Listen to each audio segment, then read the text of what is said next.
Assalamualaikum warahmatullahi wabarakatuh. Alhamdulillahilladzi anzala sakinata fi qulubil mu'minin liyazdadu imanan ma'a imanihim. Asyhadu an la ilaha illallah wa asyhadu anna Muhammadan abduhu wa rasuluh. Allahumma sholli wa sallim wa barik ala Muhammad wa ala alihi wa ashabihi wa man tabi'ahum bi ihsanin ila yaumiddin. Rabbi shrah li sadri wa yassir li amri wahlul uqadatan min lisani yafqahu qawli. Raditu billahi robba wa bil islami dina wa bi Muhammadin nabiyya wa rasula. Rabbi zidna ilman warzuqna fahman bi rahmatika ya arhamar rahimin. Allahumma faqihna fid din wa 'allimna at-ta'wil. Baik, selamat siang sahabat-sahabat bedah tajwid sekalian, dimanapun teman-teman sahabat-sahabat Quran berada. Apa kabarnya? Semoga teman-teman semua selalu dalam keadaan sehat walafiat dan tentunya tidak kurang suatu hal apapun. Alhamdulillah, pada kesempatan siang hari ini kita bisa berjumpa lagi dalam rangka untuk sama-sama membaguskan bacaan Al-Quran kita, menyempurnakan ngaji kita agar bisa lebih sesuai dengan kaidah tajwid sebagaimana dahulu Rasulullah Muhammad SAW melafalkan Al-Quran dari lisan beliau. Walaupun pada nyatanya pernyataan yang paling tahu diri dan pernyataan yang paling pas adalah tentu bacaan kita tidak akan pernah bisa sesempurna bacaan Rasulullah SAW. Namun minimal kita berupaya dan kita berikhtiar untuk mendekatkan bacaan Al-Quran kita kepada bacaan Rasulullah SAW. Mohon izin, di sini saya Gifari Putra, izin untuk mendampingi dan membersamai dimanapun teman-teman sahabat-sahabat bedah tajwid berada. Teman-teman, insya Allah spesial Ramadan ini kita akan membahas surah-surah pendek ya, surah-surah yang mungkin sering kali kita baca dalam sholat kita ya, surah-surah pendek ya, terkhusus di sholat tarawih, baik berjamaah, baik munfarid, infirodi masing-masing gitu ya. Baik, sekarang saya pengen nanya teman-teman, siapa di antara teman-teman yang suka favoritnya Quran surah Al-Quraisy? Boleh komen di kolom komentar saya, SAYA ya, yang suka boleh komen saya ya. Oke, ada. Nah, yang favoritnya surah Al-Quraisy yang sering dipakai dalam sholatnya, insyaallah pada kesempatan siang hari ini kita akan bahas surah Al-Quraisy. Kita mulai dari ayat yang pertama. Tanpa berlama-lama, mari kita mulai saja teman-teman sekalian. Bismillahirrahmanirrahim. Seperti biasa kita akan bahas per huruf, per harokat, per hukum tajwid teman-teman sekalian. Oke. Mungkin saya izin mulai sebentar. Nah ya, sebentar teman-teman sekalian, kita izin mulai saja. Oke, ini kita izin tutup dulu. Oke. Sip, teman-teman sekalian. Li'ilafi. Nah, di sini kita akan mulai dari huruf yang pertama. Seperti biasa kita akan bedah tajwid per huruf, per harokat, per hukum tajwid. Kita mulai dari huruf yang saya blok dengan warna hijau di sini. Ya, teman-teman sekalian. Ini namanya huruf apa? Ya. Ini namanya adalah huruf lam. Ya. Oke, ini namanya adalah huruf lam. Jadi ketika dia belum berharokat, namanya adalah huruf lam ya. Kita izin tulis, ini namanya adalah huruf lam. Oke, bagaimana cara melafalkan huruf lam ya? Huruf lam itu dilafalkan apakah persis seperti kita melafalkan huruf L pada abjad alfabet teman-teman sekalian? Apakah sama? Jawabannya adalah belum tentu sama. Apa? Belum tentu sama. Oke, jadi kita cek ya. Jadi kalau kita pengen melafalkan huruf lam itu jangan sampai diserupakan dengan L alfabet kita. Tapi setiap huruf hijaiyah itu punya yang namanya apa teman-teman? Boleh komen di kolom komentar. Setiap huruf hijaiyah itu punya yang namanya makhraj. Boleh komen tuh di kolom komentar makhraj, biar sambil nginget-nginget, sambil murojaah. Namanya makhraj. Makhraj itu apa? Makhraj itu adalah tempat keluar. Apa? Tempat keluar. Di mana tempat keluar dari huruf lam? Ayo kita cari tahu. Ayo kita pelajari bareng-bareng. Oke, huruf lam itu dilafalkan seperti apa? Kita akan coba cek sebentar teman-teman ya. Kita akan coba cek dari dari buku tahsin saya. Buku yang saya buat sendiri. Oke. Kita cari huruf lam. Huruf lam itu dilafalkan kayak bagaimana sih? seperti apa sih gitu ya. Sebentar kita cari dulu. Nah, perhatikan nih ya. Tadi ingat setiap huruf hijaiyah itu punya yang namanya makhraj. Makhraj itu artinya adalah tempat keluar. Di mana tempat keluar dari huruf lam? Tempat keluar dari huruf lam itu dilafalkan dari yang namanya hafat tulisan. Hafat tulisan itu artinya tepi lidah, samping lidah. Walamu adnaha limuntahaha. Gimana itu Bang maksudnya? Huruf lam itu dilafalkan dari samping lidah, ya. Samping lidah atau tepi lidah bagian depan sampai dengan ujung lidahnya. Ada yang belum paham? Kalau belum paham boleh komen belum. Ya, biar kita interaktif. Boleh komen yang belum paham BELUM. Ya, biar kita akan pandu teman-teman pelan-pelan. Oke, yang belum paham, kita mulai. Huruf lam itu dilafalkan seperti ini. Saya izin bantu teman-teman sekalian. Perhatikan baik-baik huruf lam ya. Waduh, mana nih? Nih. Perhatikan baik-baik teman-teman. Kita akan coba cek huruf lam ya. Nah, nih. Huruf lam itu dilafalkan dari samping lidah, tapi bukan samping lidah bagian belakang ke depan. Ya, tapi bagian samping lidah depan. Samping lidah depan tuh bagian yang mana? Bagian yang ini teman-teman sekalian. Sebentar ya. Nah, samping lidah depan itu bagian yang ini. Dari sini menyusur sampai ke sini. Ya, begitupun sisi yang lain. Samping lidah depan kiri pun sama, dari sini menyusur sampai ke sini. Jadi kalau kita lihat overview-nya dari atas seperti ini, huruf lam itu perhatikan baik-baik, dilafalkan dari tepi lidah atau samping lidah bagian depan yang kanan dan yang kiri. Oke, lihat lagi telunjuk saya. Samping lidah depan kanan dan yang kiri menyusur sampai ke ujung lidahnya, disentuhkan ke langit-langit depan. Nah, di sini. Oke? Jelas? Jadi yang disentuhkan bukan cuman ujung lidahnya doang, sahabat-sahabat ayah bunda sekalian. Bukan cuman ininya doang. Contohnya begini. Kelihatan gak nih? Al. Bukan cuman ujung lidahnya saja. Al. Kelihatan? Kelihatan nggak? Al. Bukan cuman ujung akhir lidahnya saja, tapi dari tepi lidah bagian depan yang kanan menyusur sampai ke ujung lidah, begitupun tepi lidah bagian depan kiri menyusur sampai ke ujung lidah. Jadi bentuk pelafalannya seperti ini. Al.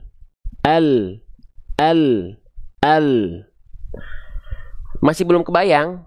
Pengen belajar lebih jauh nggak? Kalau pengen boleh ketik pengen atau mau, MAU, silahkan. Ya, kita pandu teman-teman sekalian pelan-pelan. Ya, mau ya? Oke, huruf lam itu nanti di buku kita, ya, di buku kita itu nanti kita akan jelaskan ada ilustrasi video 3D animasinya teman-teman. Izin ya. Wah, mana? Nah ini ya, perhatikan baik-baik huruf lam ya. Oke, saya izin bantu teman-teman. Nih, oke, perhatikan. Nah, huruf lam itu nih dilafalkan, lihat teman-teman, kelihatan? Nah, ya, dia dilafalkan dari sini nih. Ya, saya akan perlihatkan. Saya izin zoom dulu. Kita lafalkan bareng-bareng. Maaf sebentar ya. Ini kok sebentar. Oke, ulang. Maaf. Li, lu. Kelihatan nggak? Ini saya coba izin pelankan ya. Nah, lagi. Nah, jadi makhraj huruf lam itu, sebentar ini kayak harus digedein lagi nih. Nah, dari tepi lidah bagian depan kiri, oke, menyusur sampai ke ujung lidahnya. Begitupun tepi lidah bagian depan kanan menyusur sampai ke ujung lidahnya. Sehingga ketika kita lafalkan, pelafalannya begini. Lihat, perhatikan baik-baik. La, li, lu. Ya, jadi bentuknya begitu, setengah lingkaran. Ya, terlihat nggak teman-teman sekalian? Kalau terlihat boleh komen iya, IYA. Biar pelan-pelan, biar bahasannya pelan-pelan. Ya, IYA. Oke, sip. Nah, jadi bukan cuman ujung lidahnya saja, sekali lagi. Al, la, oi, au, tidak, tapi la, li, lu. Paham ya? Insya Allah ya. Ini ngeganggu nih, kita cabut aja. Oke, kita lanjutkan kembali teman-teman sahabat-sahabat sekalian. Sehingga ketika kita lafalkan dalam ayat, nah, jangan sampai dia dibaca lalilu. Tapi la li lu. Boleh operator tolong diblok chat-chat yang nggak jelas ya. Oke, sip. Kita lanjutkan kembali. Bisa difahami sampai sini teman-teman sahabat-sahabat Quran sekalian? Ya, oke. Selanjutnya, sekarang kita lanjutkan lagi. Aduh, kita izin zoom out dulu sedikit. Nah, oke. Di sini kita mendapati huruf lamnya sudah ya, insya Allah ya. Sekarang teman-teman, saya izin bahas ya. Lamnya di sini, ya perhatikan. Lamnya di sini, dia berharokat apa? Ya, nih. Lamnya di sini dia berharokat apa? Lamnya di sini dia berharokat baris bawah. Maka kalau ada huruf hijaiyah apapun yang dia berharokat baris bawah, nama harokatnya apa? Nama harokatnya adalah kasroh. Ya, lamnya dia berharokat baris bawah. Namanya adalah harokat kasroh. Kasroh. Teman-teman boleh nulisnya kasrah boleh. Teman-teman nulisnya kasroh boleh. Huruf hijaiyah apapun yang dia berharokat kasroh, maka dia mesti dibaca dengan vokal. Komen di kolom komentar, harus dibaca dengan vokal I.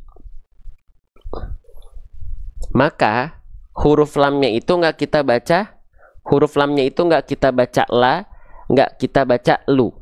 Tapi huruf lamnya harus kita baca li, karena dia berharokat baris bawah. Oke, paham ya?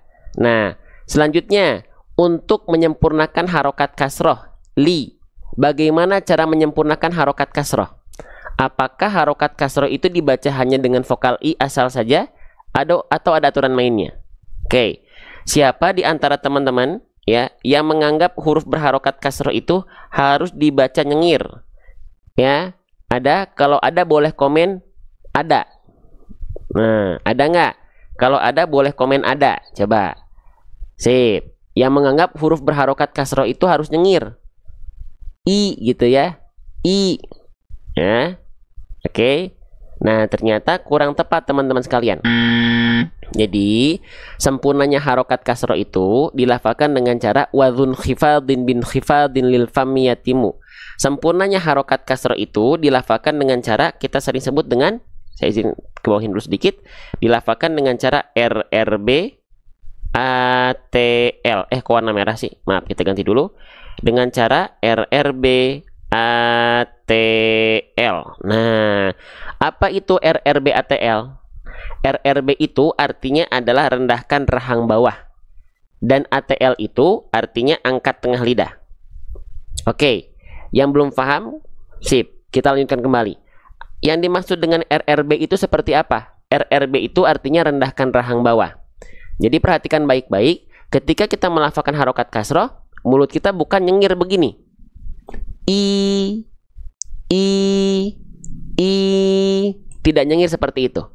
Tapi bibir kita bukan ditarik ke belakang atau ke samping sehingga nyengir. Tapi bibir kita diturunkan ke bawah, direndahkan ke bawah. Contoh, I, B, C, T, T, termasuk huruf-huruf tebal. Sli, Dli, direndahkan rahang bawahnya. Paham sampai sini? Yang paham boleh komen paham dulu, biar satu-satu ya. Yang paham boleh komen paham di kolom komentar ya. Oke, jelas ya. Oke, sedikit-sedikit. Terima kasih.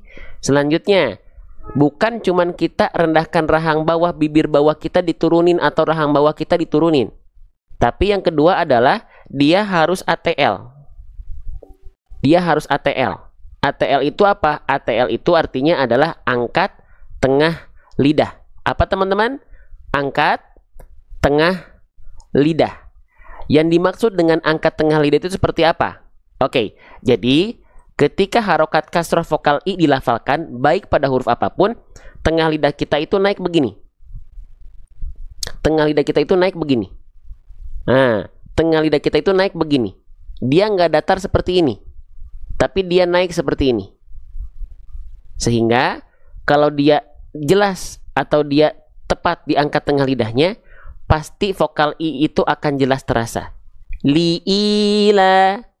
Tapi banyak di antara kita melafalkan harokat kasroh itu nggak jelas. Contoh, li'ila, li'ila, Kira-kira huruf yang tadi saya lafalkan kasrohnya sempurna nggak? Liila, liila, liila. Sempurna nggak teman-teman? Coba boleh komen di kolom komentar dulu. Ya, tidak ya? Nah, maka sempurnakan dengan cara angkat tengah lidah kita. Liila. Kita buktikan ya. Kalau tengah lidah kita nggak diangkat, ketika kita melafalkan harokat kasroh, itu nggak akan jelas vokal i-nya teman-teman. Nggak akan jelas vokal i-nya. Cobain ya. Nih, kita coba contohkan teman-teman sekalian. Ya, saya izin contohkan. Oke, kita pakai flashlight nih, biar kelihatan sama teman-teman. Kalau tengah lidah kita nggak diangkat ketika melafalkan harokat kasroh, vokalnya nggak akan jelas. Contoh, perhatikan.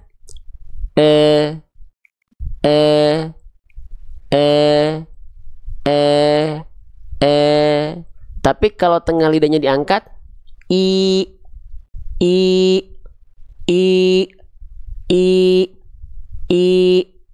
baru dia keluar vokal i-nya. Baru dia keluar vokal i-nya. Liila.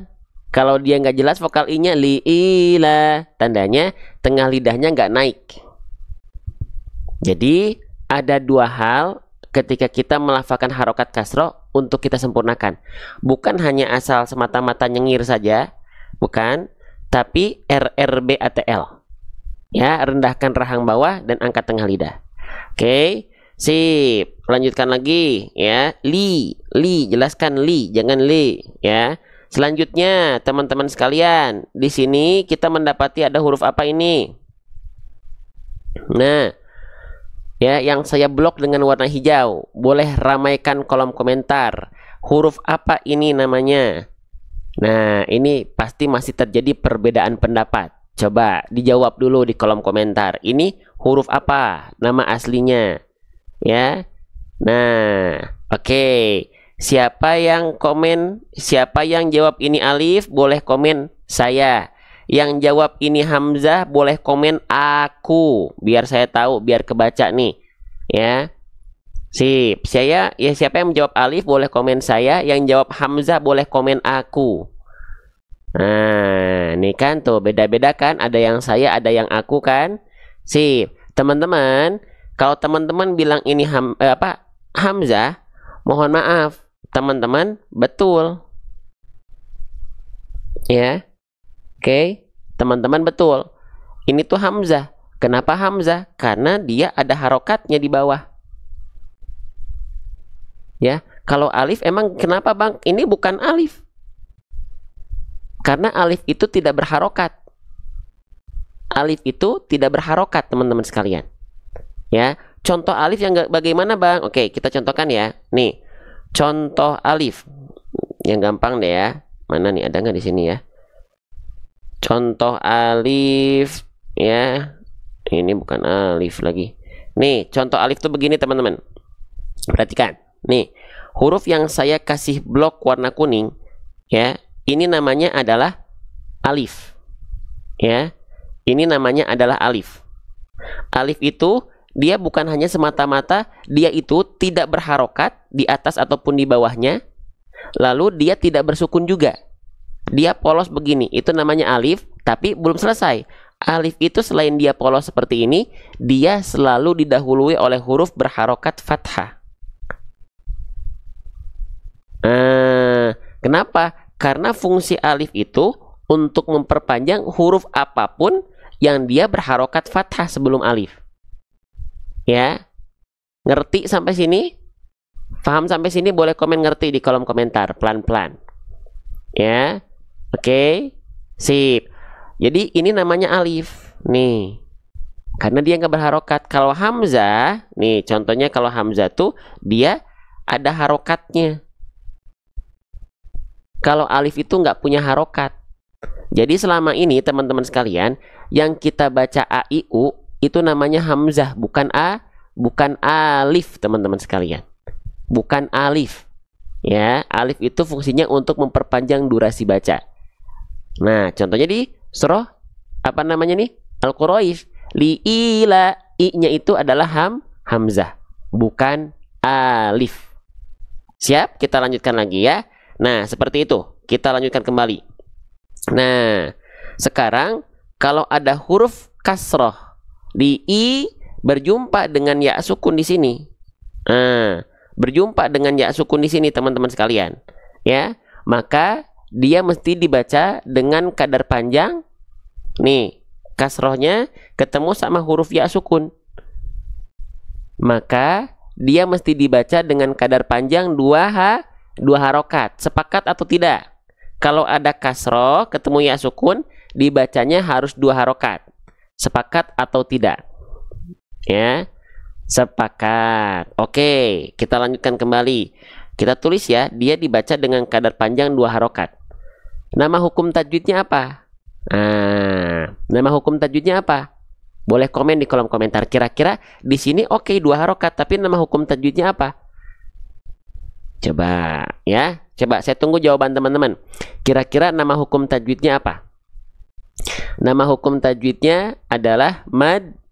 Nah, yang jawab mad tabi'i teman-teman kurang tepat. Ini bukan mad tabi'i, tapi ini namanya adalah mad badal. Jadi bukan mad tabi'i. Kalau ada mad tabi'i yang terjadi pada huruf hamzah, itu namanya adalah mad badal. Ya. Kalau ada mad tabi'i yang terjadi pada hamzah, itu namanya adalah mad badal. I itu hamzah ketemu ya sukun jadinya 2 harokat, namanya mad badal. Ya, gitu. Jadi kalau ada mad tabi'i yang terjadi pada huruf hamzah, namanya mad badal. Tapi cara bacanya mah sama aja, 2 harokat. Bang, kalau saya bilang mad badal tapi cara bacanya betul, kalau saya bilang mad tabi'i tapi cara bacanya betul gimana? Ya betul bacaannya. Gitu. Cuman hanya salah secara teori saja, tapi cara bacaannya ya bagus, betul gitu. Ya. Oke, jadi bagaimana cara melafalkan kadar 2 harokat? Baik pada hukum tajwid mad tabi'i, baik pada hukum tajwid mad asli, baik pada hukum tajwid mad iwad, pokoknya yang 2 harokat. Gimana kadar panjang 2 harokat itu? Oke, kadar panjang 2 harokat itu seperti kita melafalkan 2 kali ayun. Contoh, li'ila, tuh, ya, li'ila, diayunkan 2 kali ayun. Ila, ayun, ila. Bang, berarti hukum tajwid mad tabi'i atau mad badal atau mad iwad yang dibaca 2 harokat itu harus selalu diayunkan, Bang? Jawabannya adalah tidak. Diayunkan 2 kali ayun itu buat kita yang baru belajar misalnya, ya, masih bingung kadar 2 harokat itu segimana, cukup diayunkan 2 kali ayun. Bisa ya, insya Allah ya. Sip. Jadi diayunkan dulu buat yang baru belajar, diayunkan buat ayahanda ibunda, diayunkan. Ikuti saya. Li'ila. Lagi li'ila. Yang udah bisa nggak perlu diayunkan, misalnya li'ila. Tuh, dia nggak ngayun nadanya, tapi kadar 2 harokatnya tetap terjaga. Kita lanjutkan kembali teman-teman sahabat-sahabat sekalian, ya. Nah, selanjutnya ini huruf apa? Huruf lam sudah kita bahas tadi ya. Karena baru banget kita bahas huruf lam, jadi saya nggak terlalu banyak bahas huruf lam dulu ya, biar bervariasi bahasan kita. Tapi huruf lam tadi sudah kita bahas. Lamnya di sini di atasnya ada baris atas, tapi baris atasnya baris atas tegak. Maka lamnya dibaca berapa harokat? Boleh komen di kolom komentar. Lamnya dibaca 1 harokat, 2 harokat, 3 harokat, 4 harokat, atau berapa harokat? Ya, lamnya harus kita baca dengan kadar panjang 2 harokat. Keren, teman-teman sudah pada pinter. Alhamdulillah. 2 harokat. Apa nama hukum tajwidnya sekarang? Kalau tadi kan mad badal. Kalau yang ini nama hukum tajwidnya apa? Sama-sama 2 harokat. Nama hukum tajwidnya adalah mad. Teman-teman boleh sebut mad asli. Teman-teman juga boleh sebut mad tabi'i. Sama saja antara mad asli boleh, teman-teman jawab mad tabi'i juga boleh. Ini namanya mad tabi'i atau mad asli. Dibaca sama, kadar panjangnya 2 harokat. Maka 2 kali ayun. Contoh, kita contohkan lagi, perhatikan. Li'ilafi. Nah, diayunkan saja. Lagi, li'ilafi. Nanti kalau sudah terbiasa, enggak diayunkan pun enggak apa-apa. liilafi. Lempeng juga boleh. Mau dicampur juga boleh. Bebas. Yang penting 2 harokat di sini terjaga. Sahabat-sahabat sekalian. Paham ya? Oke. Apa bedanya mad asli dan mad tabi'i? Mad tabi'i adalah bagian dari mad asli. Ya? Oke. Sip, kita lanjutkan kembali teman-teman sekalian. Nah. Sekarang di sini kita mendapati ada huruf apa teman-teman? Yang tahu ya, yuk sambil murojaah. Boleh komen di kolom komentar. Ini nama hurufnya huruf apa? Ya, yuk. Hurufnya namanya huruf apa sih? Namanya adalah huruf fa. Ya. Nah, jadi ketika huruf ini belum berharokat, namanya adalah huruf fa. Oke, keren. Mantap. Huruf fa ini dilafalkan seperti apa teman-teman sekalian? Huruf fa ini dilafalkan seringkali tertukar dengan huruf apa? Ada yang tahu? Boleh komen di kolom komentar. Coba, huruf fa ini seringkali tertukar dengan huruf apa teman-teman sahabat-sahabat sekalian? Hah? Dengan huruf pa, dengan huruf P teman-teman sekalian. Dengan huruf P. Nah, jangan sampai huruf fa itu tertukar dengan huruf P. Kita tulis ya. Nah, kita tulis dulu. Nah, sepakat nggak nih? Sepakat nggak huruf fa sering tertukar dengan huruf P? Nah, kenapa bisa? Kita bahas. Ini kesalahan. Pertama, kenapa huruf fa seringkali tertukar dengan huruf P, teman-teman sekalian? Karena huruf fa kita tidak sesuai dengan makhraj. Ingat, setiap huruf hijaiyah itu punya yang namanya makhraj. Makhraj itu apa? Tempat keluar. Sekarang kita kenalan tempat keluar huruf fa itu dari mana? Yuk, bismillahirrahmanirrahim. Nih. Ya. Nah, perhatikan. Kenapa huruf fa seringkali tertukar dengan huruf P? Karena huruf fa-nya tidak sesuai dengan makhraj. Makhraj itu artinya tempat keluar. Di mana tempat keluar dari huruf fa, teman-teman sahabat sekalian? Yuk, kita lihat. Tempat keluar dari huruf fa itu istilahnya adalah batunus syafah. Gak usah dihafalkan istilahnya, tapi harus tahu apa itu batunus syafah. Batunus syafah itu artinya perut bibir bawah. Diapain bang? Wa min batunus syafah falfa ma'atrofit thanayal musyrifah. Maksudnya gimana? Ujung gigi sari atas kita sentuhkan dengan perut bibir bawah. Kalau nggak kebayang, nggak usah dibayangkan. Kita lihat gambar ilustrasinya. Nih, ya, perhatikan baik-baik. Kelihatan di atas saya nih huruf fa. Jadi huruf fa itu dilafalkan ujung gigi sari atas kita disentuhkan dengan bibir bawah kita, tapi yang disebut dengan perut bibir bawah itu adalah bagian bibir yang berwarna ungu di sini, alias bibir bawah bagian dalam yang basahnya. Kebayang nggak sama teman-teman? Sehingga ketika huruf fa tepat dilafalkan seperti ini, seharusnya dia tidak jadi huruf P. Ya, oke. Nah, contoh begini. Izin saya contohkan. Kelihatan nggak nih? Fa, fi, fu, f, f, f, f, f, fa, if, fi, ufu, f, f, f. Kelihatan nggak tadi saya melafalkannya seperti apa? Kelihatan nggak teman-teman sekalian? Kalau nyentuh, gak nyentuh gimana Ustadz? Bunyinya huruf fa bukan kalau gak nyentuh. Kalau bunyinya bukan huruf fa ya berarti nggak harus nyentuh. Ya, cobain aja jadi huruf fa nggak kalau gak nyentuh. Ya, oke. Sip, jelas ya. Jadi sentuhkan ujung gigi sari atas kita ke bibir bawah bagian dalam yang basahnya. Fa, fa, fi, fu, f. Ya, jelas sampai sini ya. Kita lanjutkan kembali. Ketika huruf fa tepat dilafalkan, maka dia akan mengalirkan nafas. Karena huruf fa itu punya sifat yang namanya adalah hams. Hams itu artinya mengalirkan hembusan angin atau nafas ketika huruf tersebut dilafalkan. Pertanyaan berikutnya adalah, kenapa huruf fa itu seringkali tertukar dengan huruf P? Ya. Kenapa seringkali tertukar dengan huruf P? Karena kalau huruf P yang disentuhkan tuh begini. Kelihatan kan nih? Tuh, Kalau huruf P itu yang nempel adalah bibir atas dan bibir bawah. Ketika yang disentuhkan adalah bibir atas dan bibir bawah, ya bukan huruf Fa, karena bukan begitu huruf Fa dilafalkan. Kalau huruf P itu begini, Pa, Pi, Pu. Sedangkan huruf Fa dengan Pa, Fa, Pa, persentuhannya beda. Jelas ya? Bisa difahami sampai sini?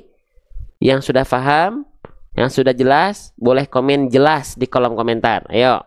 JELAS, coba JELAS, yo ya, coba respon dulu saya nih ya, nanya ke teman-teman ya.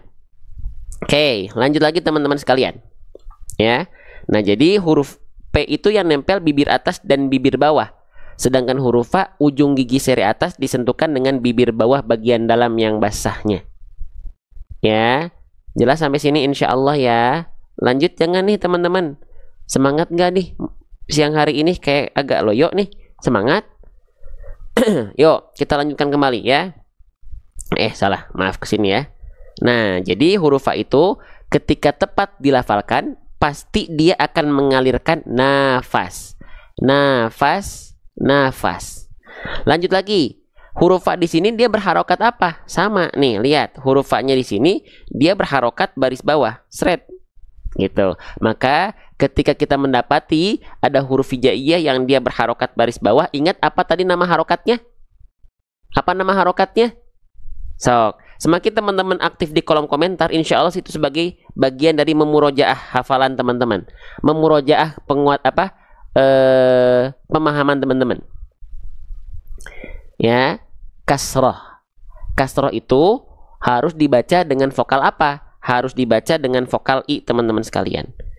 Maka huruf Fa-nya di sini nggak kita baca menjadi Fa lagi, ya, nggak dibaca menjadi Fa lagi. Tapi huruf Fa-nya harus kita baca menjadi vokal I. Dia harus dibaca dengan vokal I, gitu ya. Li ila fi. Maka bagaimana cara menyempurnakan harokat kasroh? Ingat nggak? Bagaimana cara menyempurnakan harokat kasroh? Bukan hanya sekedar nyengir, tapi wadhun khifadin bin khifadin lirfamiyatimu. Sempurnanya harokat kasroh itu, saya izin ulang, dengan rendahkan rahang bawah dan ATL. ATL itu artinya adalah angkat tengah lidah. Ya, biar apa? Biar jelas vokal I-nya.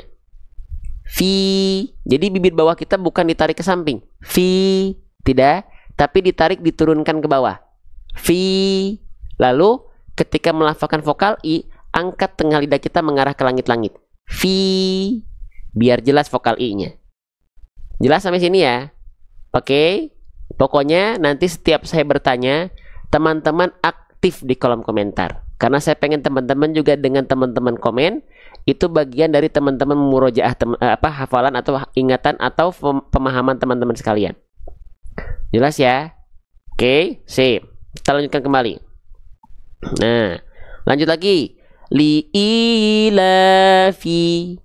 Li'ilafi. Jadi jelaskan vokal I-nya. Oke, sip. Nah, masuk ke huruf berikutnya, teman-teman. Kira-kira ini ada huruf apa, teman-teman sekalian? Ya, sebentar. Ini saya izin pindahkan dulu yang ini ke sini. Nah, ya. Oke. Sebentar. Geser dulu ya. Nah, ini huruf apa namanya, teman-teman sekalian? Nah, ya. Ini namanya adalah huruf qaf. Ketika dia belum berharokat, namanya adalah qaf. Jadi jangan sampai teman-teman bilang ini adalah huruf ko. Nggak ada huruf hijaiyah yang namanya huruf ko. Ini namanya adalah huruf qaf. Bagaimana cara melafalkan huruf qaf? Nah, apalagi qafnya di sini kita lihat dulu. Dia di atasnya ada simpul angka 9 di atas huruf. Ini namanya harokat apa? Kalau baris bawah namanya harokat kasroh. Kalau baris simpul angka 9 seperti ini namanya harokat apa? Coba komen di kolom komentar. Keren. Nama harokatnya adalah harokat dhamma. Ya, ada yang bilang juga dhamma. Boleh. Ya, nama harokatnya adalah harokat dhamma. Maka dia mesti dibaca dengan vokal apa? Dia harus dibaca dengan vokal U. Oke, maka huruf qafnya di sini nggak kita baca ko, nggak kita baca qi, tapi dia mesti dibaca dengan vokal U karena ngikutin si harokatnya U. Pertanyaan yang berikutnya, siapa di antara teman-teman yang masih sering kali bingung atau tertukar? Apa bedanya huruf qaf berharokat dhammah U dengan huruf apa? Dengan huruf kaf berharokat dhammah. Kalau ada boleh komen di kolom komentar. Ya, siapa yang masih sering kali tertukar antara ku dengan ku? Boleh komen saya di kolom komentar biar saya bisa melihat teman-teman aktif ya. Nah, ada. Oke, kalau ini terjadi, ini termasuk ke dalam kesalahan yang besar. Kenapa? Karena contoh kasusnya sudah menukar antara huruf yang satu dengan huruf yang lainnya, sehingga itu sama dengan sudah merubah struktur kata. Kalau struktur kata berubah, maka makna ayat akan ikut berubah. Maka yuk kita kenali kenapa huruf ku ini biar nggak ketukar sama huruf ku, sama huruf kaf. Yuk kita pelajari. Teman-teman, kita kenalan dulu sama huruf qaf ya. Oke, kita coba lihat dari buku tahsin saya. Kita cari pelafalan huruf qaf. Saya izin agak jauhkan dulu. Nah, huruf qaf, bismillahirrahmanirrahim. Nih, perhatikan. Kita ingat-ingat lagi teman-teman sekalian. Setiap huruf hijaiyah itu punya yang namanya makhraj. Makhraj itu apa? Makhraj itu artinya adalah tempat keluar. Di mana tempat keluar dari huruf qaf? Kita kenalan. Huruf qaf itu dilafalkan istilahnya dari namanya aqsal lisan. Aqsal lisan. Aqsal lisan itu artinya pangkal lidah. Pangkal lidah itu bagian yang mana, Bang? Pangkal lidah itu kalau kita ibaratkan ini adalah lidah kita, ini bagian ujung lidah kita, ini bagian tengah lidah kita. Nah, lidah paling dalam kita ini yang disebut dengan pangkal lidah. Pangkal lidahnya huruf qaf seperti apa? Yuk kita cek. Pangkal lidahnya huruf qaf itu dilafalkan disentuhkan ke bagian langit-langit yang teksturnya lunak saja. Kalau nggak kebayang, nggak usah dibayangkan. Kita langsung lihat gambar. Nih ya. Nah, perhatikan. Jadi ini namanya ujung lidah, ini namanya adalah tengah lidah. Nah, yang naik begini, ini namanya adalah pangkal lidah. Huruf qaf itu dilafalkan dari pangkal lidah yang menyentuh ke langit-langit yang lunak saja. Mana yang dimaksud dengan langit-langit lunak? Langit-langit lunak adalah yang berwarna merah di sini. Jadi nempelnya ke langit-langit yang paling dalam, teman-teman sahabat sekalian. Ketika huruf qaf tepat dilafalkan seperti ini, huruf qaf nggak boleh ketika dilafalkan keluar percikan-percikan nafas. Contohnya ko, ki, ku. Enggak, karena huruf qaf itu sifatnya apa? Huruf qaf itu kita lihat di buku saya, huruf qaf itu sifatnya adalah jahr. Jahr itu artinya adalah tertahan nafas. Jadi nggak boleh huruf qaf itu dilafalkan ko, ki, ku. Tapi ko, ki, ku. Lantas, kenapa huruf qaf suka keluar ada percikan-percikan nafasnya? Ya. Oke. Ya. Jangan sampai keluar percikan nafasnya. Kenapa huruf qaf suka keluar percikan nafas? Kalau dia keluar percikan nafas, itu tandanya yang teman-teman lafalkan adalah huruf apa? Yang teman-teman lafalkan adalah huruf yang ini. Nih. Huruf apa ini? Huruf kaf. Huruf kaf itu ya sama kayak huruf qaf. Di mana makhrajnya? Dari pangkal lidah, dari aqsal lisan juga. Tapi lihat, dia disentuhkan kemana? Dia disentuhkan antara langit-langit yang lunak dan langit-langit yang keras. Nah, beda. Tadi kalau huruf qaf, pangkal lidahnya disentuhkan hanya ke langit-langit lunak saja. Tapi kalau huruf kaf, nempel ke langit-langit lunak dan keras. Di mana lokasinya itu maksudnya? Nih, lihat. Kalau huruf kaf itu, lihat titiknya. Dia itu berada di antara langit-langit yang warna merah dan bagian langit-langit depannya. Ini langit-langit lunak, ini langit-langit keras, tulang langit-langit. Sehingga kalau dia, Masya Allah salah pencet nih, mana tadi? Nah, ini ya. Sehingga kalau huruf qaf dia terlalu ke depan pelafalannya, jadi kurang dalam tapi agak ke depan, jadinya huruf kaf. Keluarlah percikan nafas. Ka, ki, ku, ka, ki, ku. Enggak, tapi ko, ki, ku. Ko, ki, ku, ka, ko, ki, qi, ku, ku. Bisa? Susah Ustadz? Nggak apa-apa. Coba yang masih kesusahan boleh komen saya. Yang masih agak sulit membedakan kof dan kaf boleh komen saya. Oke? Nah, tenang. Yang masih belum bisa tandanya gini. Tentu teman-teman akan lebih mudah melafalkan huruf kaf. Karena huruf kaf itu di abjad alfabet ada. Apa? Huruf K. Iya? Ya, sama huruf K dengan kaf itu. Cuman kalau huruf kof, teman-teman tinggal melatih huruf kofnya. Caranya gimana? Sentuhkan lebih dalam lagi. Ko. Kalau dia masih ko, tandanya kurang dalam. Pangkal lidahnya lebih dalam lagi. Ko, qi, ku. Nah, contoh kasusnya sekarang di sini pada ayat ini. Jangan sampai di sini huruf kofnya tertukar dia dengan huruf kaf ku. Kalau masih, teman-teman silahkan deteksi. Lafalkan sekarang di rumahnya masing-masing. Lalu dengar apakah masih ada keluar percikan nafas. Kalau masih ada, kurang dalam. Dalamin lagi. Ku. Kalau masih ku kurang dalam. Paham ya? Jelas sampai sini? Yang masih semangat, yang masih mau lanjut, coba boleh komen LANJUT, lanjut. Ayo kita semangat teman-teman sekalian ya. Oke. Nah, percikan nafas tuh begini. Ku. Itu percikan nafas. Kalau huruf kof nggak boleh ku, tapi u. Kalau kaf ku, ada percikan nafasnya. Oke. Kita lanjutkan kembali teman-teman sekalian. Tetap aktif, tetap semangat, tetap ramaikan kolom komentar. Setiap saya bertanya, aktif di kolom komentar. Lanjut. Nah, jadi jangan sampai li'ilafiku. Nah, itu masih terdeteksi ada percikan-percikan nafas. Tapi li'ilafiku, tidak ada percikan-percikan nafasnya. Lanjut. Sip. Bismillahirrahmanirrahim ya.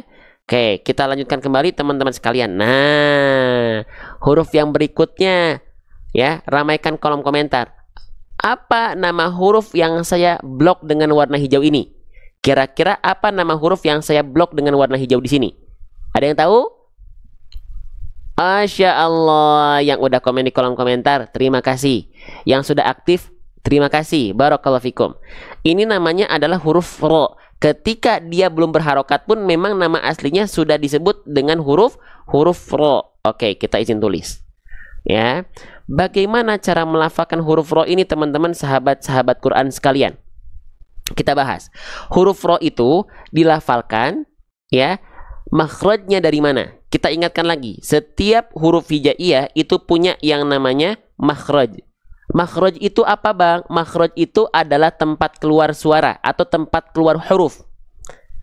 Di mana huruf ro ini tempat keluarnya? Warra yudanihi li dhahrin adkhalu. Huruf ro itu dilafalkan dari yang namanya punggung lidah. Punggung lidah itu area ujung lidah tapi bukan ujungnya banget, tapi di daerah punggungnya. Kalau nggak kebayang, yang nggak kebayang boleh komen enggak. Nah, coba. Yang nggak kebayang punggung lidah tuh bagian mana, boleh komen enggak biar kita bantu. Ya. Oke. Enggak. GK. Aduh, enggak. Oke, kita izin bantu. Huruf ro itu dilafalkan seperti ini teman-teman sekalian. Kita izin bantu, perhatikan baik-baik. Nah, kita siapkan dulu si 3D modelnya dulu. Ya. Nah, perhatikan. Nih, huruf ro itu dilafalkan dari yang namanya punggung lidah. Punggung lidah. Jadi punggung lidah itu, perhatikan teman-teman sekalian, bukan ujung lidahnya banget di sini. Ya, huruf ro itu bukan ujung lidahnya banget di sini, tapi di bagian punggung lidahnya, dekat ujung lidah di sini nih. Ini punggung lidah, oke? Ini juga punggung lidah. Ya, ini punggung lidah, ini juga punggung lidah. Oke? Sehingga ketika dilafalkan ujung lidahnya mah nggak nempel. Teman-teman sekalian, sehingga nih kalau kita persiapkan ya, nampak pelafalan depan huruf ro itu seperti ini teman-teman sekalian. Sebentar, mana ya? Masya Allah, sebentar, huruf ro nih ya, nampak depan pelafalan huruf ro itu seperti ini. Perhatikan baik-baik nih. Jadi si ujung lidahnya nggak nempel ya. Nah, si ujung lidahnya nggak nempel. Yang nempelnya adalah bagian punggung lidah kita. Kita coba contohkan ya. Perhatikan. Ro, ro, ro, ro. Jadi si ujung lidahnya nggak nempel. Ya, ro, ro. Karena yang disentuhkan adalah bagian punggung lidah kita. Nih, seperti ini. Ya. Oke. Ya. Arro. Nah, begini. Karena ujung lidahnya nggak nempel. Jadi bukan begini. Tapi ro. Ar-Rahman. Bismillahirrahmanirrahim. Bisa diikuti nggak teman-teman sekalian, pelan-pelan.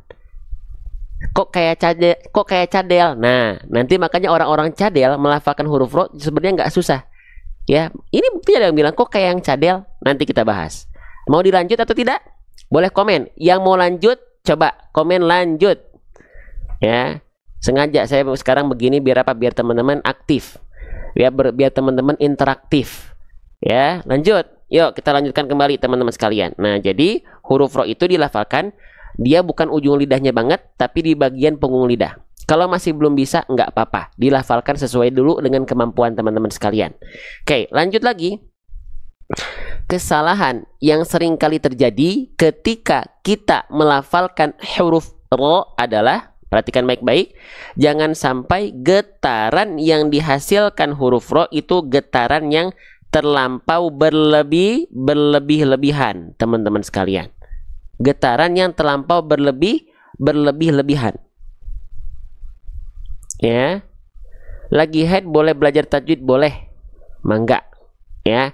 Yang nggak boleh itu megang mushaf. Ya, gitu. Oke, lanjut. Nah, kesalahan yang sering kali terjadi ketika kita melafalkan huruf ro adalah getaran yang terlampau dilafalkan berlebihan. Contohnya ro, ri, ru. Ro, ri, ru. Sedangkan huruf ro itu dia punya sifat huruf. Pentingnya belajar. Huruf ro punya sifat huruf yang namanya adalah takrir. Oke, ya kita tulis. Apa itu takrir? Ya, takrir itu adalah getaran yang dilafalkan pada huruf ro, tapi tidak terlampau berlebihan, cukup sedikit saja. Tapi walaupun sedikit, tetap tegas, lugas, jelas. Contoh, misalnya gini, di ayat ini, jangan sampai kita baca kuro, getarannya nggak begitu. Tapi juga bukan berarti getarannya hilang. Kuro, tapi tetap ada getarannya. Uro. Sering kita sebut apa tuh Bunda? Ya, Bunda Jasmi tuh TLJ, STLJ, sedikit tapi tetap tegas, lugas, jelas getarannya. Ro, ri, ru, ar, ir, ur. Ya. Getarannya sedikit tapi kedengeran jelas. Bukan berarti hilang atau bahkan samar-samar atau bahkan terlalu banyak getarannya. Ya. Oke. Apakah getarannya akan seperti itu di setiap huruf ro? Ya, karena sifat takrir itu selalu meliputi huruf ro. Ya. Kayak R English gitu, kalau R mah R, nggak ada getarannya kan kalau huruf R. Nggak, ini ada getarannya R, ro, ri, ru, r. Ya. Jelas ya? Ro tebal tipis gimana nanti ya, sedikit-sedikit ya, ikuti ya. Oke, lanjut lagi teman-teman sekalian. Oke, selanjutnya perhatikan baik-baik huruf ro-nya di sini, dia berharokat baris atas. Set. Nah, teman-teman sekarang kita ingat-ingat, kalau ada huruf hijaiyah apapun yang di atasnya ada harokat baris atas ini, namanya adalah harokat apa? Namanya adalah harokat fathah. Boleh komen di kolom komentar biar sambil ngingat-ngingat. Namanya adalah harokat fathah. Huruf hijaiyah apapun yang dia berharokat fathah, maka dia mesti dibaca dengan vokal A pada dasarnya. Oke? Pada dasarnya dia seharusnya dibaca dengan vokal A. Tapi apakah huruf ro ini ketika dia berharokat baris atas, apakah dia dibaca kura? Apakah huruf ro dibaca dengan vokal A ketika berharokat baris atas? Boleh komen di kolom komentar gimana jawabannya teman-teman? Gimana? Tidak. Kenapa? Kenapa tidak untuk huruf ro?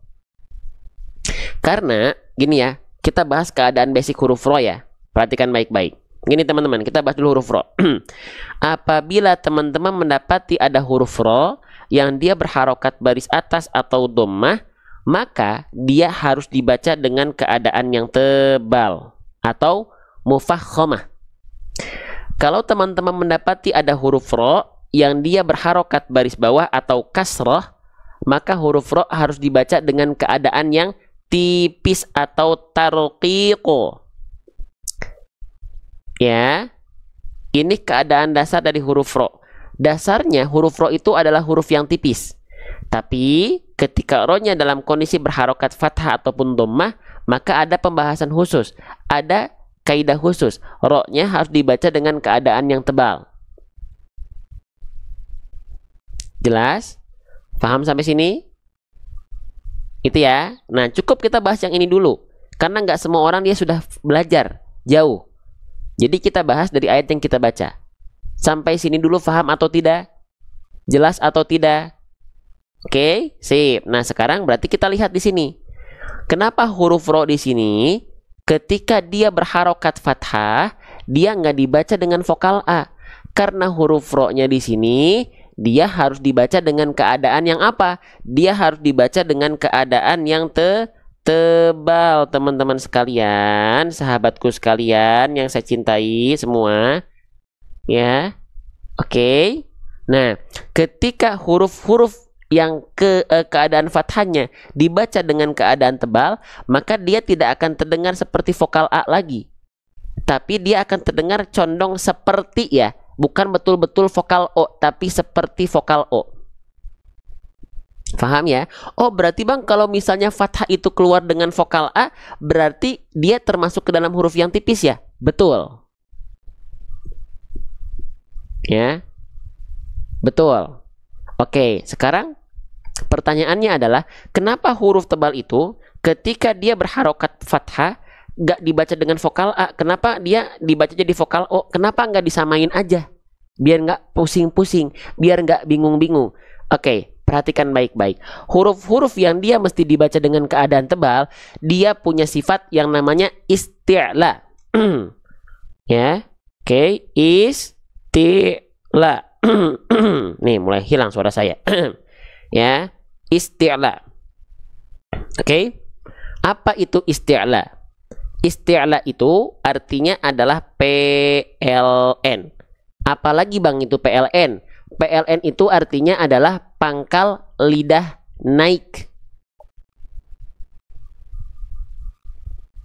Ya, pangkal lidah naik. Maksudnya gimana Bang? Saya izin muncul dulu sedikit. Perhatikan, huruf ro itu dilafalkan, huruf-huruf tebal itu dilafalkan ketika fathah terdengar seperti vokal O karena ada sifat yang namanya isti'la. Isti'la itu adalah pangkal lidah yang naik mengarah ke langit-langit seperti ini.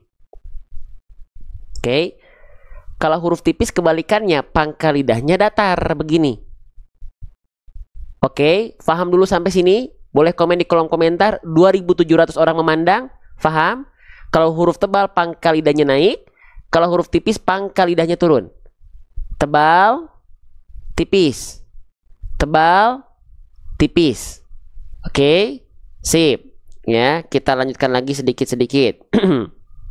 Nah, sekarang teman-teman sekalian, kenapa ketika pangkal lidahnya naik, huruf tebal keluarnya ketika fathah jadi vokal O?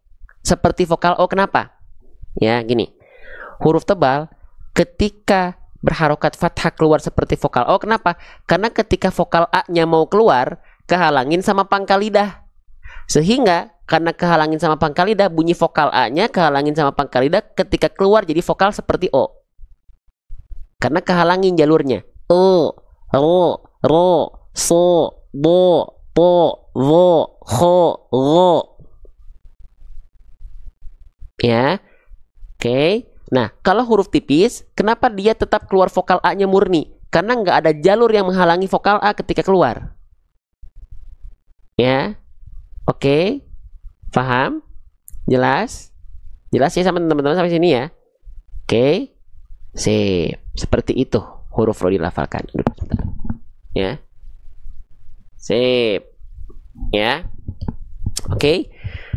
Nah, gitu. Huruf-huruf tebal tuh begitu. Semua vokal O-nya itu dihasilkan sekali lagi karena pangkal lidah naik, bukan karena monyong. So, to, zo, ho, tapi mulutnya cuma dibuka saja, nggak monyong. So, bo, to, zo, ho. Ada monyongnya nggak ini? Ada monyongnya nggak pelafalan saya? So, bo, to, zo, ho. Nggak ada, karena memang huruf tebal itu nggak ada hubungannya sama monyong, muncung mulut. Ya, lanjut lagi tidak teman-teman sekalian? Coba ya, kita tes lagi nih. Yang mau lanjut, komen lanjut dulu semuanya ya. LANJUT, lanjut. Lanjut, kita belajarnya pelan-pelan. Lanjut. Yuk, bismillah. Maka di sini ketika kita baca teman-teman, qafnya maju, qafnya maju, ro-nya nggak maju. Quro, quro, quro, bukan quro. Nah, jangan dua-duanya monyong. Ya. Oke. Sip. Kita lanjutkan kembali teman-teman sahabat-sahabat sekalian. Oke. Nah, selanjutnya teman-teman, ini ada kondisi yang menarik. Perhatikan baik-baik di sini. Ketika kita mendapati teman-teman ini ada huruf apa nih? Ya, seperti mangkok, lalu ada titik 2 di bawahnya, namanya adalah huruf ya. Huruf ya dalam kondisi apa di atasnya? Ada tanda petik dalam kondisi sukun. Ya sukun, atau sering juga disebut dengan ya mati. Monggo. Kalau ada ya sukun, lalu didahului oleh huruf apapun, tapi harokatnya harokat baris atas alias fathah. Ada yang tahu nggak teman-teman? Di sini ada kondisi yang disebut dengan apa?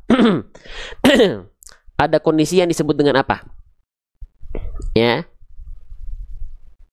Halo. Assalamualaikum. Masih ada ini? Nah, oke. Jadi huruf ya itu ketika dia sukun, lalu didahului oleh huruf berharokat fathah, dia akan muncul sifat yang namanya adalah lin atau layyin, atau ada yang bilang huruf lin atau harfulin boleh, tapi intinya adalah lin atau layyin. Ya, apa itu lin? Oke, sebelum kita ke cara baca, kita lihat keadaan dulu. Kalau ada ya sukun sebelumnya fathah, maka huruf ya-nya punya sifat namanya lin atau layyin. Kalau satu lagi ada sifat yang punya sifat lin lagi apa?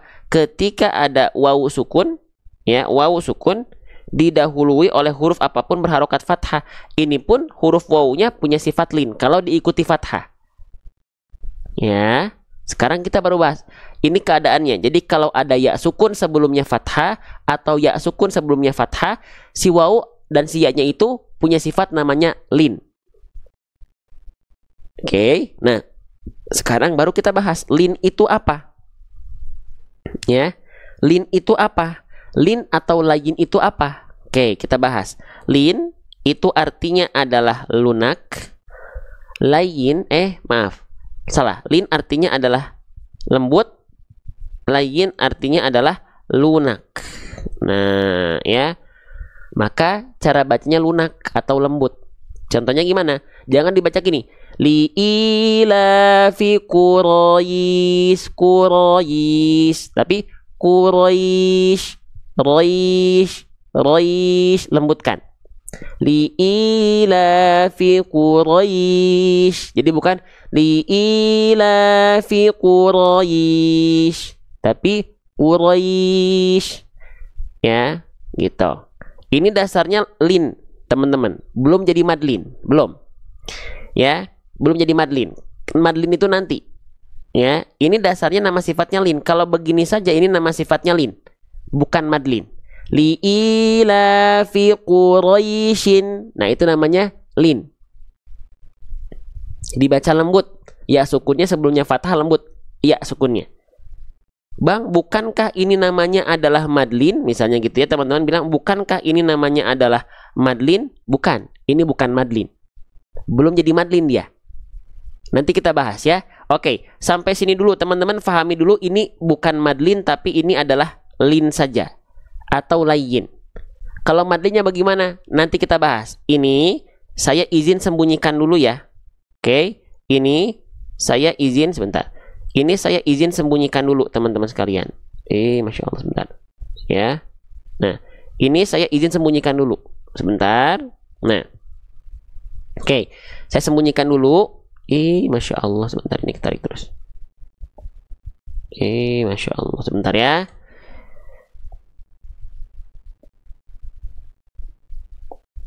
Oke, nih kita lanjutkan lagi dulu pembahasannya. Oke, sebentar nih, ini agak ribet bentar. Oke, perhatikan. Nah, nanti kita panggil lagi silinnya ya. Sekarang kita fokus ke huruf berikutnya dulu. Oke, perhatikan. Nah, di sini kita mendapati ada huruf apa teman-teman sekalian? Nah, ini namanya adalah huruf shin.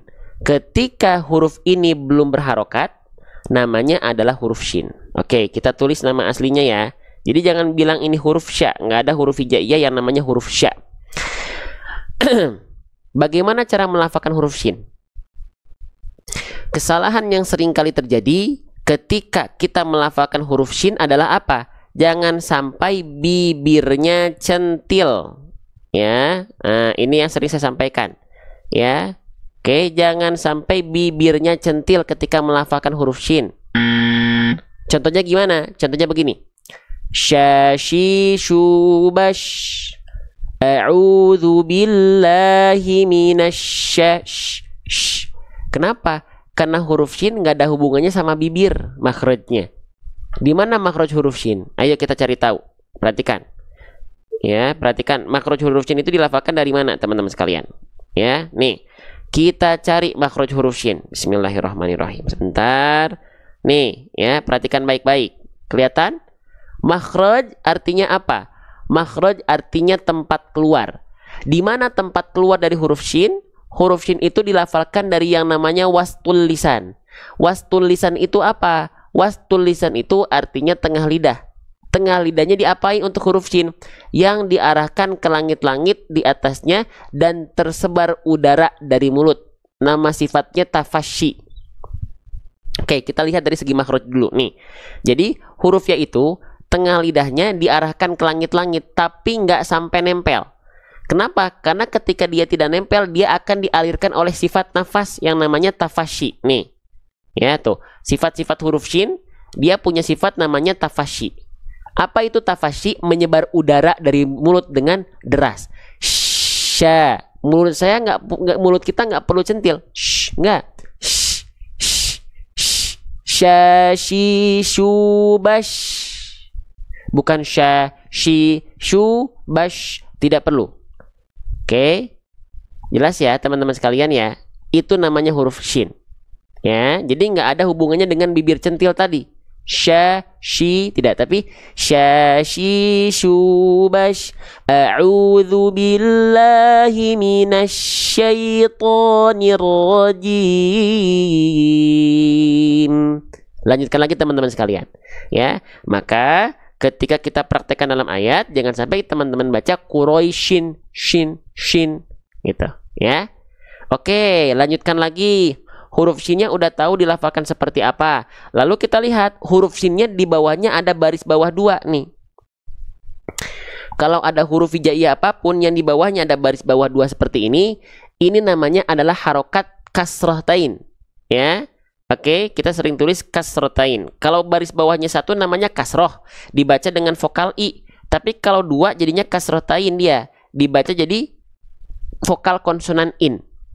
Maka huruf shinnya di sini secara mendasar dia dibaca dengan bunyi vokal tetap shin. Nah, paham sampai sini? Jadi dasarnya di sini kita baca tuh begini. Li ilafi quraisyin.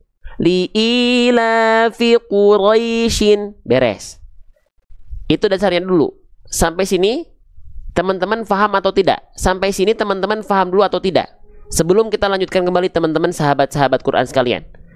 Sampai sini paham insya Allah ya. Kita lanjutkan kembali. Nah, selanjutnya ketika kita melafalkan huruf shin di sini, ini ada dua cara baca kemungkinan. Yang pertama, kalau kita berhenti, nanti dia dibacanya berbeda. Tapi kalau misalnya lanjut, misalnya di ayat pertama nih ya, kita nggak berhenti di sini.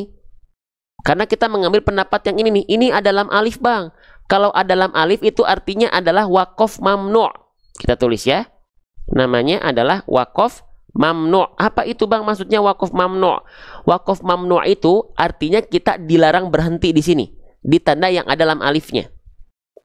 Nah, misalnya kita mengambil pendapat, oh yaudah kita nggak berhenti di sini. Maka ketika kita baca huruf shinnya tetap dibaca shin. Tetap dibaca dengan vokal konsonan in.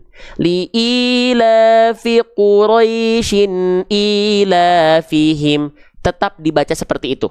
Kalau lanjut ya, kalau nggak berhenti di akhir ayatnya. Bang, tapi boleh nggak berhenti di akhir ayat surah Al-Quraisy ayat pertama? Boleh. Kenapa? Bang, kok boleh sih? Kan ada tanda waqaf mamnu. Kan ada tanda lam alif kecil. Harusnya kan dilarang berhenti. Iya, tapi kalau dia berada di akhir ayat, maka boleh berhenti pada akhir ayat tersebut. Faham? Faham ya? Jadi jangan disalahkan kalau ada yang berhenti di sini. Wih, kok berhenti kan ada lam alif kecilnya? Iya, faham. Lam alif itu artinya dilarang berhenti. Tapi ketika dia di akhir ayat, boleh berhenti. Faham? Jelas sampai sini? Kita lanjutkan kembali. Selanjutnya teman-teman sekalian, kalau dilanjutkan huruf shin-nya tetap dibaca normal. Li ila fi quraishin ila fihim, gitu ya. Tapi kalau misalnya kita berhenti di sini gimana? Kalau kita berhenti di akhir ayat, maka ada aturan main baru. Yuk kita cek. Ini. Perhatikan teman-teman. Ya, kita lihat dulu di huruf shin-nya. Perhatikan baik-baik. Teman-teman, ini kan namanya huruf shin. Lalu dia berharokat baris bawah, tetap dibaca shin, gitu ya. Nah, sekarang pertanyaannya, kalau kita berhenti di akhir ayat ini, apakah huruf shin-nya ini tetap dibaca dengan kasroh tain vokal konsonan in? Apakah huruf shin-nya tetap dibaca dengan in, kasroh tain? Jawabannya boleh komen di kolom komentar. Jawabannya adalah tidak. Ya, jawabannya adalah tidak, teman-teman sekalian. Oke, jawabannya adalah tidak, ya. Lalu huruf shin-nya dibacanya gimana, teman-teman sekalian? Ayo kita bahas bareng-bareng, ya. Nih, huruf shin-nya di sini perhatikan baik-baik. Perhatikan baik-baik. Ketika kita mendapati ada huruf hijaiyah apapun yang dia berharokat kasroh tain, lalu kita berhenti pada huruf tersebut karena alasan apapun, misalnya karena alasan di akhir ayat seperti ini contohnya, maka huruf berharokat kasroh tain tersebut nggak lagi kita baca dengan harokat kasroh tainnya. Maka dia nggak dibaca dengan kasroh tain lagi, teman-teman sekalian. Ya, nih, maaf sebentar, dia nggak dibaca dengan harokat kasroh tainnya lagi. Lah, berarti huruf shin-nya nggak dibaca shin lagi dong. Nggak dibaca shin lagi, teman-teman. Vokal in-nya nggak ada. Lah, terus nasib huruf shin-nya seperti apa? Huruf shin-nya tetap dibaca, tapi dalam keadaan sukun atau sering kita sebut dengan mati. Dibaca dengan keadaan sukun atau mati, teman-teman sekalian. Allah, pelan-pelan, sedikit-sedikit. Nah, maka bagaimana cara melafalkan huruf shin sukun? Bunyikan bunyi konsonan shin adalah shh. Bunyinya ini nih. Li ila fi quraisy. Nah, itu namanya dia jadi sukun, jadi berhenti. Faham? Nggak dibaca li ila fi quraisyin lagi. Nah, sekarang kita pahami dulu, teman-teman, perhatikan baik-baik. Tadi kan huruf shin-nya dia dibaca menjadi sukun. Nah, sukun yang tiba-tiba muncul akibat berhenti ini, nama istilahnya adalah sukun arid. Yuk kita tulis. Apa nama istilahnya? Nama istilahnya adalah sukun arid atau sukun aridoh atau sukun palsu. Lah, kenapa sukunnya disebut dengan palsu, Bang? Karena asalnya dia bukan sukun, teman-teman sekalian. Asalnya dia harokatnya kasroh tain. Tapi karena berhenti dia menjadi sukun. Nah, sukunnya ini namanya sukun palsu atau sukun arid. Oke. Nah, sekarang kita flashback lagi sedikit. Teman-teman ingat, tadi ada ya sukun di sini, sebelumnya diikuti oleh huruf berharokat fathah. Apa nama kondisinya? Ya sukun di sini punya sifat ketika didahului oleh fathah. Apa nama sifatnya? Nama sifatnya apa? Nama sifatnya lin, bukan madlin. Nama sifatnya adalah lin. Nih, kita panggil lagi ya sifat linnya nih. Nih, masya Allah, sebentar ya. Kenapa ini teh? Sebentar. Nih, ya. Nah, tuh. Ingat? Nih, kita flashback lagi nih. Tuh, ya, ada lagi dia ya di sini. Nah, tadi di sini sebelum kita bahas ya shin yang jadi sukun, ada ya sukun yang diikuti fathah. Ini nama hukum tajwidnya adalah lin. Duh, campur-campur lagi ya, sebentar. Nah, kita geser dulu. Nah, lin. Sebentar, ini huruf rogo di bawah-bawah ya. Sebentar. Nah, ya. Nih. Sip. Lin. Nah, pertemuan antara lin, oke, dengan sukun arid itu jadi hukum tajwid. Namanya apa? Baru di sini nama hukum tajwidnya adalah madlin. Nah, baru di sini namanya adalah madlin atau madlayin. Jadi madlin itu bukan yang ini, bukan ya sukun sebelumnya fathah, bukan. Tapi ya sukun sebelumnya fathah adalah lin berjumpa dengan huruf yang disukunkan akibat wakof, baik di akhir ayat ataupun di pertengahan ayat. Nggak selalu harus di akhir ayat, tapi ini rumusnya. Nih, ya saya izin sebentar. Nah, ya nih yang ini. Lin bertemu dengan sukun arid. Jadilah madlin. Ada yang juga bilang madlin arid li sukun, juga ada yang bilang begitu. Ada yang bilang madlin li sukun, ada. Kalau dia linnya nggak ketemu sama sukun arid, nggak ada madlin di sana. Kita paham ya? Boleh kita belajar pelan-pelan seperti ini? Boleh. Sedikit-sedikit ya. Mantap ya, insya Allah. Kita lanjutkan. Maka kalau dia madlin dibacanya berapa hari? Dibacanya berapa harokat? Dia madlin itu sama kayak mad arid li sukun. Hah? Berapa harokat, Bang? Boleh dibaca 2 harokat, 4 harokat, atau 6 harokat.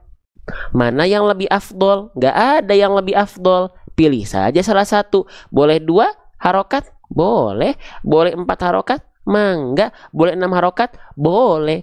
Tapi syaratnya satu. Apa? Konsisten pilih salah satu. Ya, kita tulis nih pakai warna merah ya biar keinget. Harus konsisten kadar panjangnya. Apalagi ini di surah Al-Quraisy. Surah Al-Quraisy itu bunyi ujungnya kalau berhenti semuanya jadi madlin. Maka jangan sampai gini nih. Misalnya contoh ya. Contoh misalnya nih. Di ayat pertama kita bacanya li'ilafi Quraisy 4 harokat. Tapi tiba-tiba di ayat keduanya ilafihim rihlatasyita'i was-shayf. Jadi kepanjangan. Itu bukan kesalahan besar, tapi jadi tidak sempurna pelafalan kita. Ya. Nah, para imam sholat banyak yang nggak konsisten. Nah itu dia, memang para imam sholat itu seringkali banyak yang nggak konsisten. Kenapa?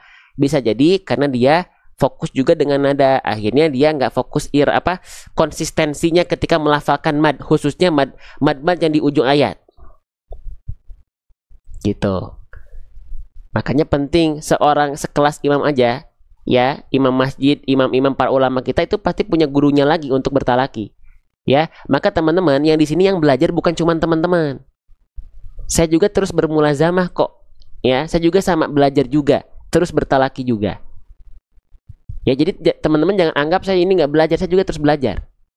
Teman-teman belajar, saya juga belajar. Ya. Oke. Yuk sama-sama belajar ya. Kita lanjutkan kembali. Nah, gitu kembali lagi.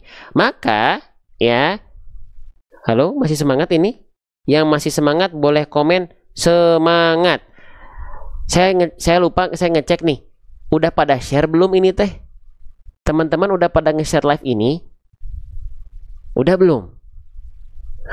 Di pojok kanan bawah nih, bulannya Quran, insya Allah segala bentuk amal soleh dilipat gandakan, apalagi syiar terkait dengan Quran, diajak ke keluarganya minimal, anak istri, suami, istri, anak, orang tua, adik, kakak, silahkan.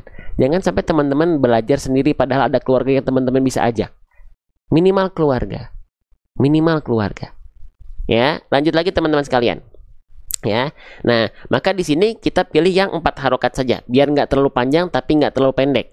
Li ilafi Quraisy, li ilafi Quraisy. Nah, gitu. Paham? Jelas? Sip. Kita lanjutkan lagi. Sip, ya. Nah, kita izin hapus ya ini ya. Oke, sip, ya. Nah, kita lanjutkan lagi. Oke, sekarang teman-teman sekalian, kita akan coba bahas salah satu hukum tajwid, boleh nggak? Tadi kan kita fokus di apa namanya? Di ayat ya, di huruf maksudnya. Ya. Oke. Lantas hukumnya apa kalau kita baca diwakafkan di akhir ayat? Ya madlin namanya. Kalau nggak di akhir ayat dia nggak berhenti, namanya lin saja karena nggak ada madlin di sana. Sudah saya jelaskan tadi rumus madlin apa tadi nih.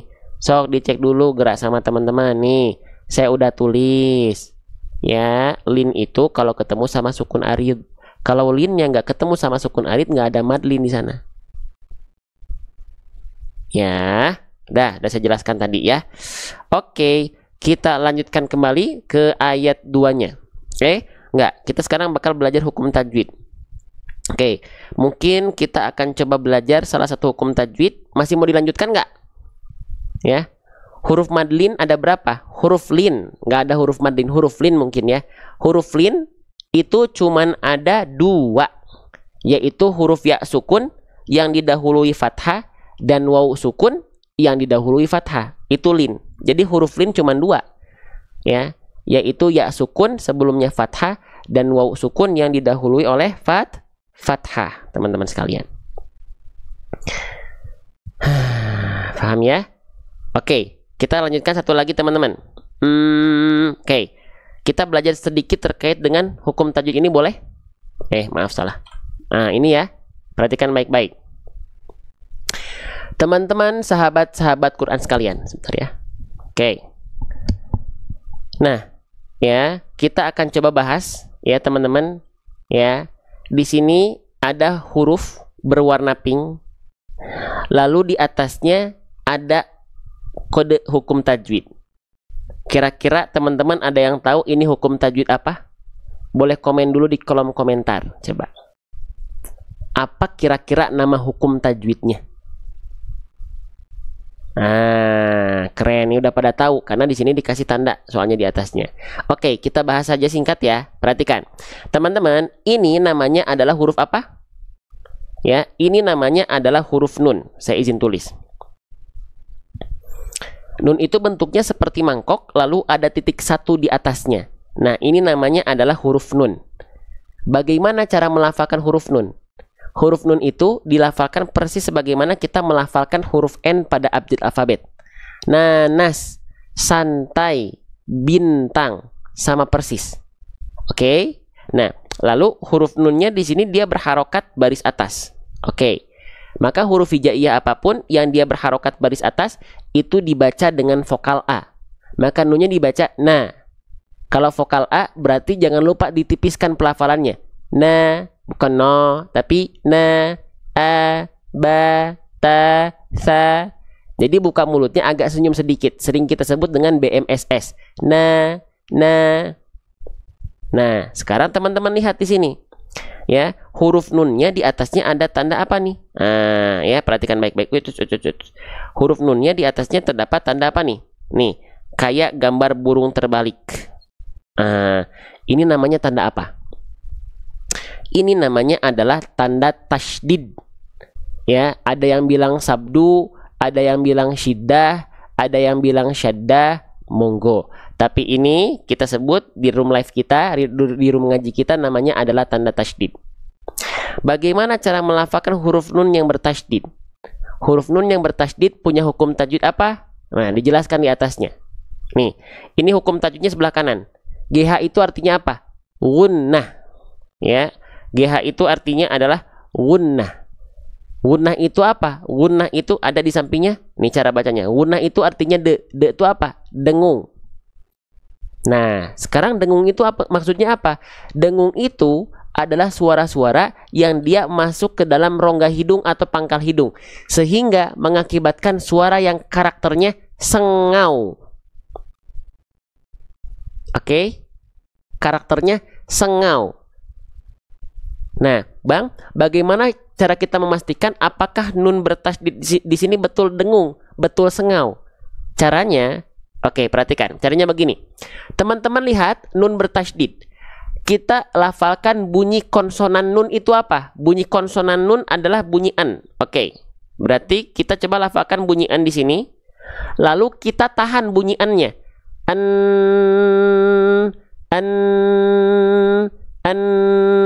ditahan. Oke. Kalau sudah ditahan, cara ngeceknya tutup hidung teman-teman sekalian.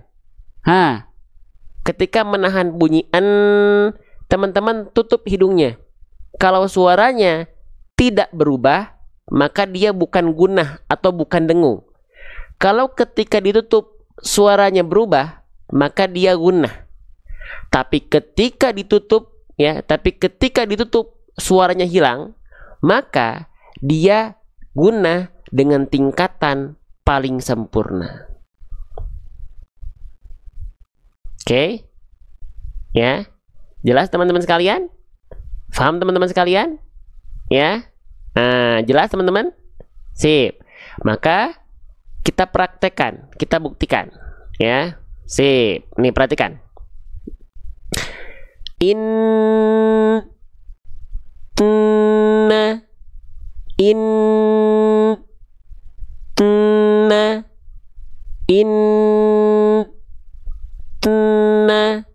ketika ditutup suaranya tidak berubah, berubah atau hilang. Lagi inna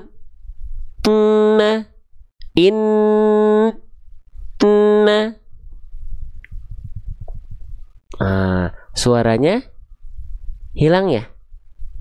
Maka dia udah mah dia gunahnya tingkatan paling sempurna, teman-teman sekalian. Gunahnya tingkatan paling tinggi. Karena ketika ditutup hidung suaranya hilang. Suaranya hilang. Ya. Nah, jadi tadi GH itu artinya adalah gunnah, de itu artinya adalah dengung. Dengungnya ini maksudnya dua tuh apa? Tahan dua harokat. Baru masuk ke vokal A-nya. Inna. Lagi innahu. Paham sampai sini? Jelas? Mau belajar hukum tajwid lagi dari fitur seperti ini nggak? Satu lagi boleh? Boleh ya? Nah, jadi nanti kalau teman-teman pakai Al-Quran ini, selain di Al-Quran ini nanti ada tanda nafas pendeknya, ya.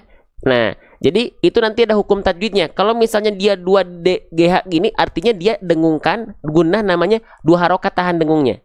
Contoh misalnya, kita ambil contoh lain nih. Misalnya kita ambil, nah contohnya ini.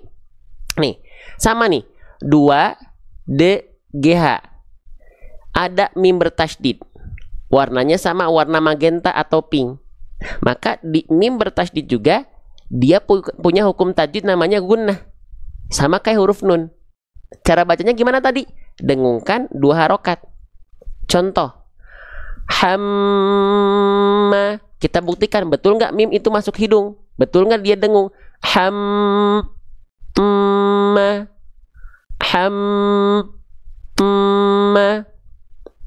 Sepakat nggak, teman-teman sekalian? Sepakat ya? Sepakat ya? Oke. Sekarang nggak pakai lama, teman-teman.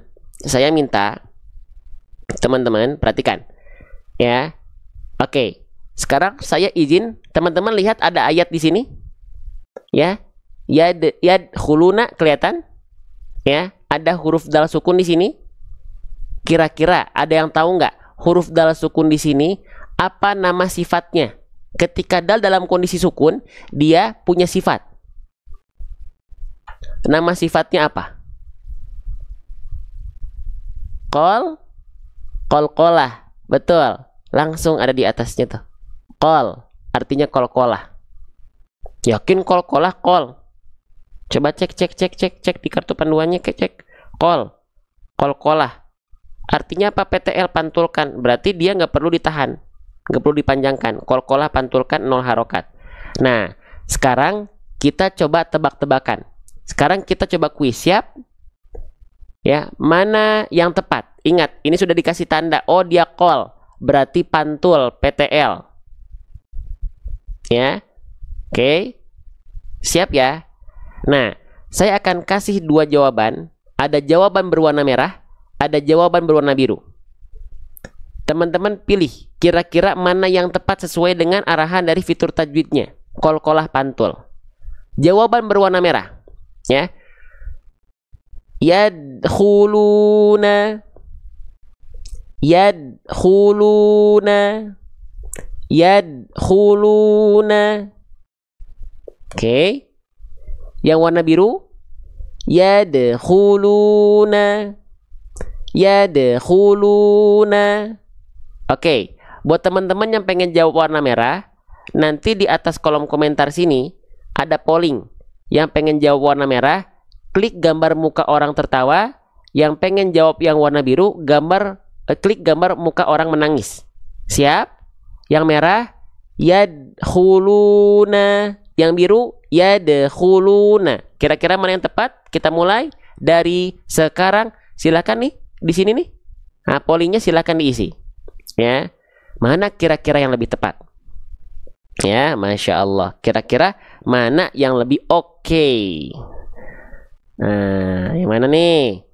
Oke, ya, Masya Allah. Ya, jadi dijelaskan. Dia itu dal sukun, ini udah ada clue-nya nih. Dia punya sifat namanya qalqalah. Warnanya warna ungu dal sukun. Qalqalah itu PTL, PTL itu pantul. Jadi nggak perlu dipanjangkan 0 dia. Maka dibacanya yang mana? Yang warna merah. Yadkhuluna. Yang warna biru, yadkhuluna.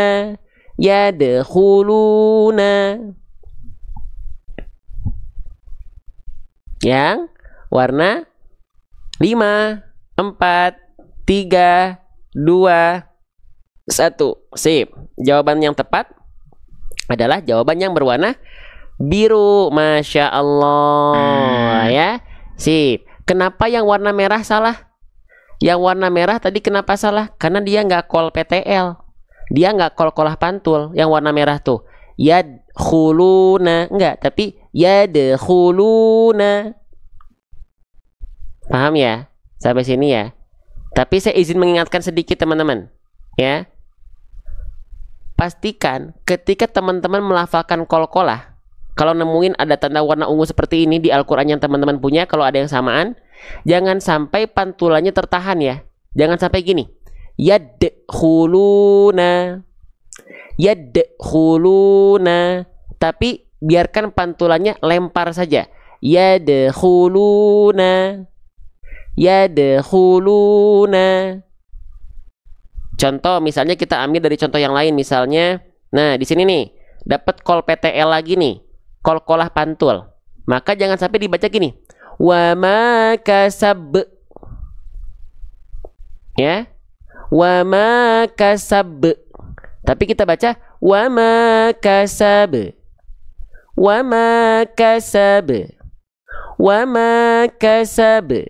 paham? Pantulannya dilempar saja, ya, gak usah di qul huwallahu ahad, enggak, qul huwallahu ahad, gitu ya, paham ya? Nah, selain itu nanti teman-teman bisa belajar banyak dari Al-Quran ini. Sudah ada tanda nafas pendeknya, bahkan ayat pendek saja masih ada tanda nafas pendek di sini tuh. Ada tanda panahnya, ada latinnya, ada terjemah perkatanya, ada pembahasan bedah tajwid seperti ini tuh setiap halamannya, pojok kanan atasnya. Tuh lihat, belajarnya enak banget. Ada tajwid praktis seperti ini. Dapat kartu panduannya juga seperti ini. Tuh.